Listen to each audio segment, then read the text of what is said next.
Сегодняшние технологические бароны обращаются со своими пользователями, как им заблагорассудится, и уверены, что мы почти ничего не можем с этим поделать.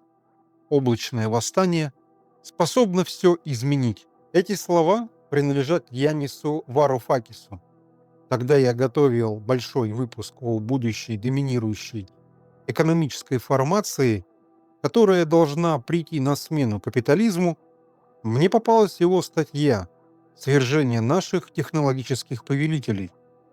Она произвела на меня неизгладимое впечатление, настолько сильное, что я решил посвятить ей отдельный выпуск, прежде чем перейти к большому разговору об экономике будущего.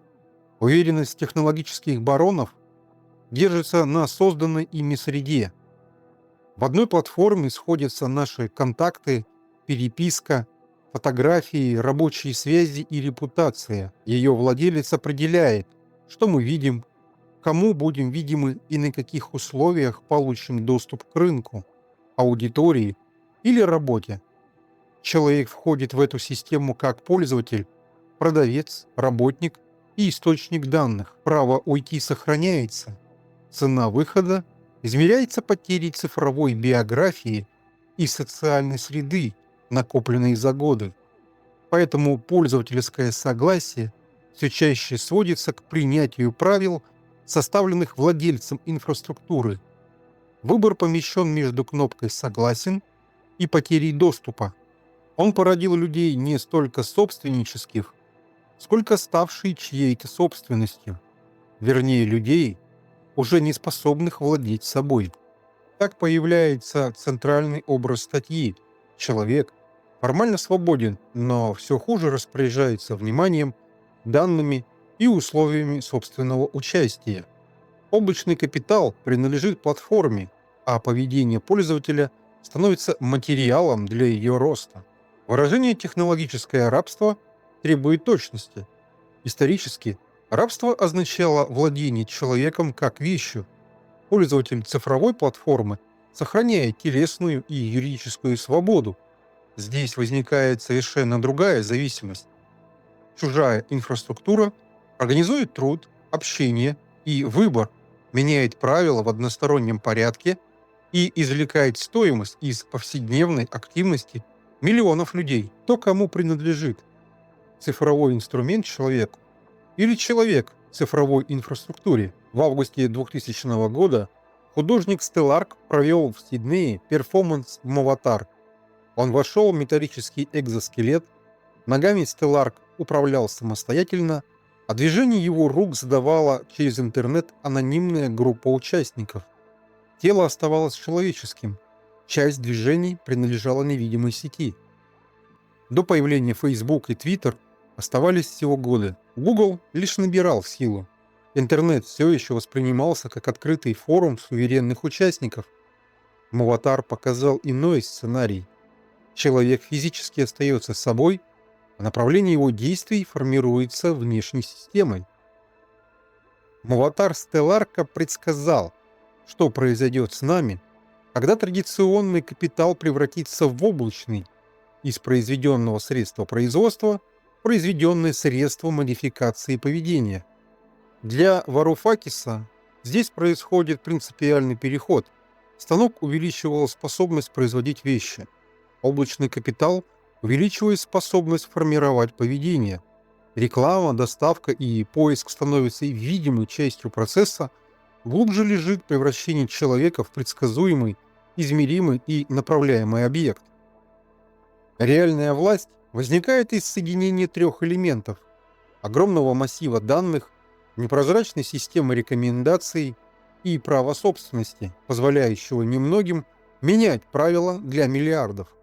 Собственник выбирает цель оптимизации, допустимые способы воздействия и цену человеческого внимания. Переведем метафору в 5 конкретных признаков цифровой зависимости. Первое. Цена власти. Второе. Неоплачиваемое производство. Третье. Модификация поведения. Четвертое. Высокая цена выхода. И пятое. Отсутствие переговоров. Первое. Асимметрия власти. Платформа видит маршруты пользователя, его паузы, слабости, покупки, реакции и связи. Пользователь получает готовую ленту, причины отбора скрыты, исчезнувшие материалы незаметны, а проданные рекламодателю предположения о его характере остаются неизвестными. Второе. Неоплачиваемое производство.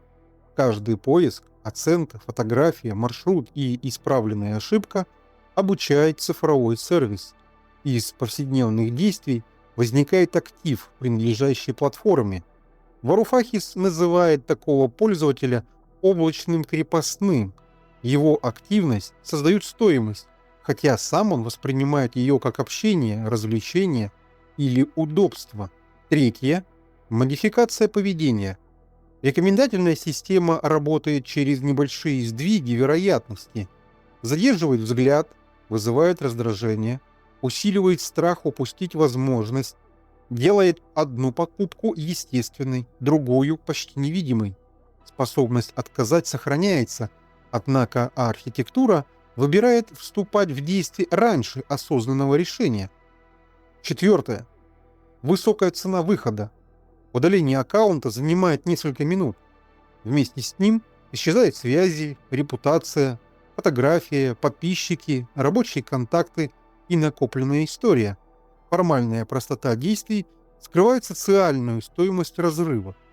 Они знают, что могут обращаться с пользователями, как им заблагорассудится. Когда вы в последний раз отклоняли условия обновления программы? Благодаря удерживаемым заложникам, нашим контактам, друзьям, историям переписки, фотографиям, музыке и видео. Пятое. Отсутствие переговоров.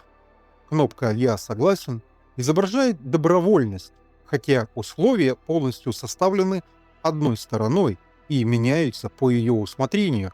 Пользователю оставляют выбор между подчинением правилам и потерей доступа к инфраструктуре. 5 признаков складываются в устойчивое отношение зависимости. Эффективная система господства способна обходиться без непрерывного насилия. Удобство, красота и бесплатный доступ закрепляют ее прочнее открытого принуждения. Поэтому такая власть долго остается незаметной. Классический либерализм обещал человеку частное пространство, где он принадлежит самому себе. Рынок оценивал труд и имущество, повседневность, дружба, внимание и внутренний мир сохраняли относительную автономию. По мысли Варуфакиса, облачный капитал разрушил эту ограду. Не нужно быть радикальным критиком нашего общества, чтобы заметить право хотя бы на небольшую часть дня, когда человек не выставлен на продажу, почти исчезла. Культура личного бренда показывает этот процесс особенно ясно. Молодому человеку предлагают искренность, пригодную для работодателя, аудитории и алгоритма. Требуется найти настоящее «я», которое хорошо конвертируется в просмотры, связи и предложения о работе. Подлинность превращается в производственную задачу. Власть здесь говорит с человеком языком самовыражения.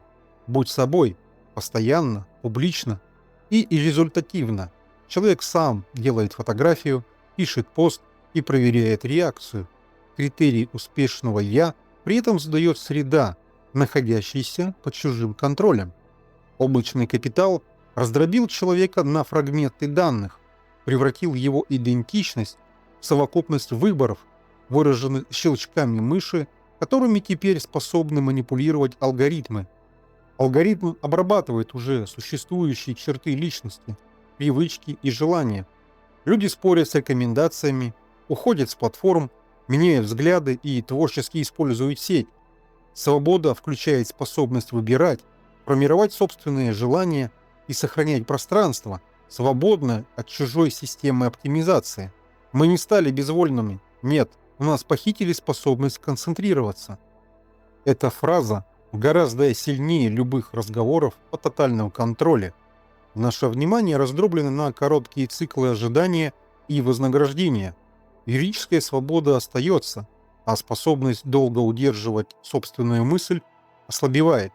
В результате человеку все труднее пользоваться свободой осознанно. Обычный совет звучит просто: удалите приложение. Индивидуальный отказ слабо влияет на системную зависимость. Телефон одновременно служит пропуском в банк, работу, образование, транспорт, медицину и круг общения.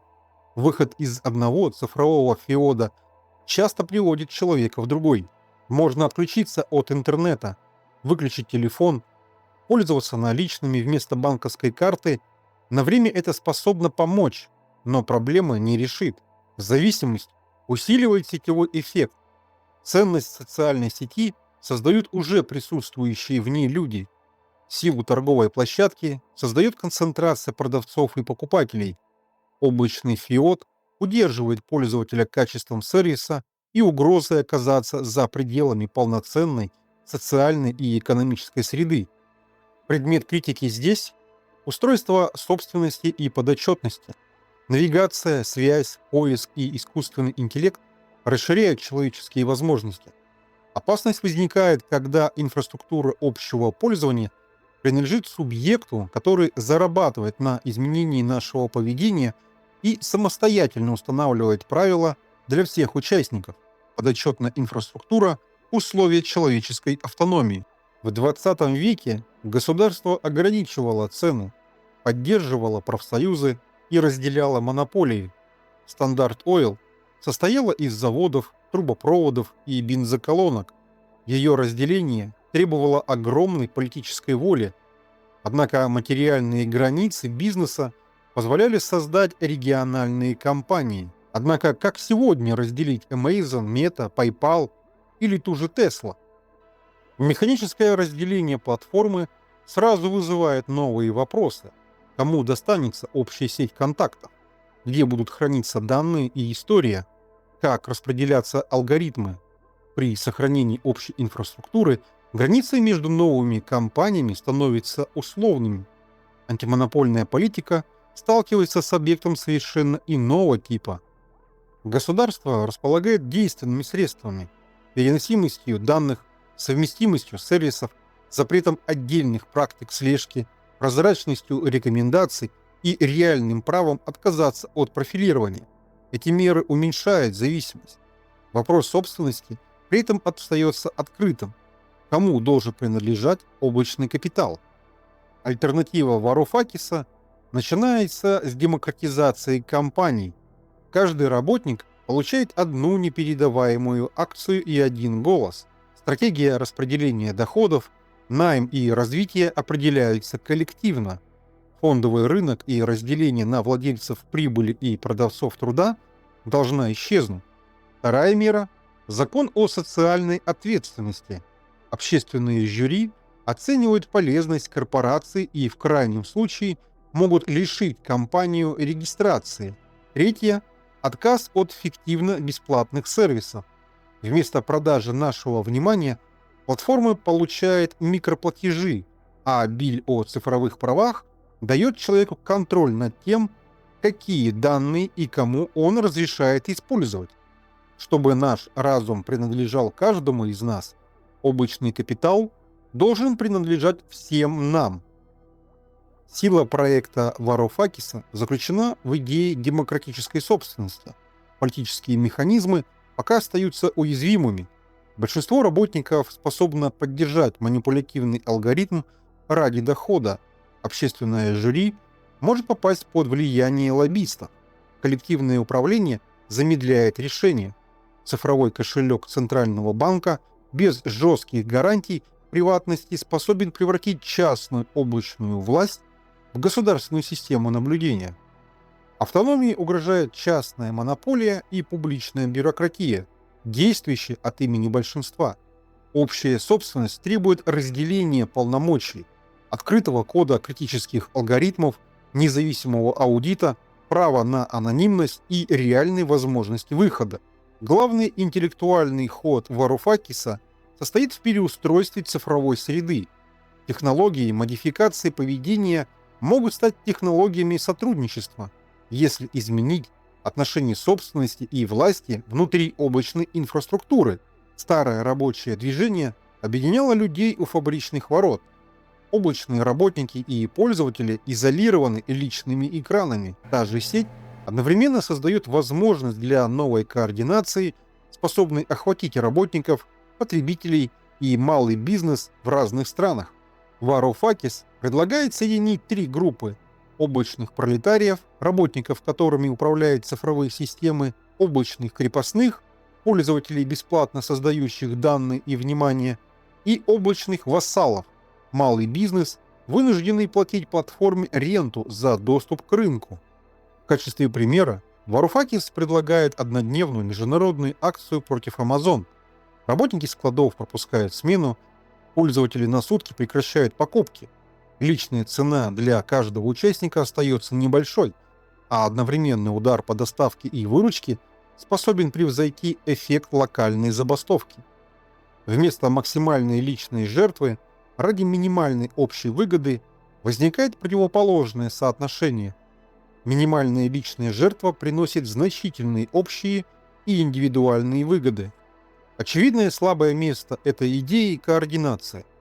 Платформы контролируют видимость сообщений, рассеивают внимание, блокируют организаторов и сталкивают группы интересов. Облачное восстание использует инфраструктуру владельцев и одновременно зависит от нее. Это похоже на собрание внутри здания, хозяин которого управляет светом, дверями и громкостью каждого голоса. Надежда связана с политической природой технологического господства. Ее поддерживают привычки, институты и права собственности. Следовательно, коллективные действия способны изменить сложившийся порядок, удобство платформ повышает цену организации, сохраняя возможность согласованного отказа. Технологическое рабство в этом разговоре означает общество, где юридическая свобода сочетается с утратой практического контроля над вниманием, данными, цифровой репутацией и условиями собственного участия. Кандалы здесь заменены зависимостью от инфраструктуры, которую человек использует каждый день и почти никогда не может обсуждать на равных. Машины видят нас через системы, принадлежащие конкретным владельцам. Эти системы классифицируют людей, распределяют видимость, доступ и возможности, предлагают следующий шаг и постепенно формируют пространство допустимого. Частная концентрация превращает удобство во власть. Государственная концентрация способна сделать эту власть еще плотнее. Свободному обществу нужна распределенная собственность, подотчетные институты и правила, ограничивающие владельца цифровой инфраструктуры. Последние строки в статье Варуфакиса звучат как прямой политический призыв, которыми я и завершу сегодняшний выпуск. Облачные крепостные, облачные пролетарии и облачные вассалы всех стран, соединяйтесь. Нам нечего терять, кроме цепей, сковавших наш разум.